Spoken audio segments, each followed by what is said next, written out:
TVK party అధ్యక్షుడు విజయ్ కరూర్లో నిర్వహించిన ప్రచార ర్యాలీ తీవ్ర విషాదాన్ని నింపింది. ఈ ఘటనలో 41 మంది ప్రాణాలు కోల్పోయారు. ఈ నేపథ్యంలో విజయ్ బాధిత కుటుంబాలను కలవనున్నట్లు పార్టీ వర్గాలు పేర్కొన్నాయి. రేపు చెన్నై సమీపంలోని రిసార్టులో వారిని పరామర్శించనున్నారు.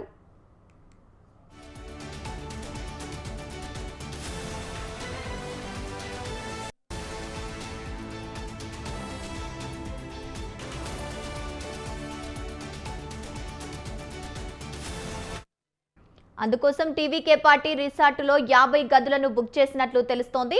దాంతో ఒక్కో బాధిత కుటుంబానికి వ్యక్తిగతంగా కలిసి సంతాపం తెలియజేస్తారని సమాచారం. ఇక వారి ఇళ్లకు వెళ్లి పరామర్శించేందుకు ప్రభుత్వం అనుమతించలేకపోవడంతో ఈ ఏర్పాటు చేసినట్లు పార్టీ పేర్కొంది.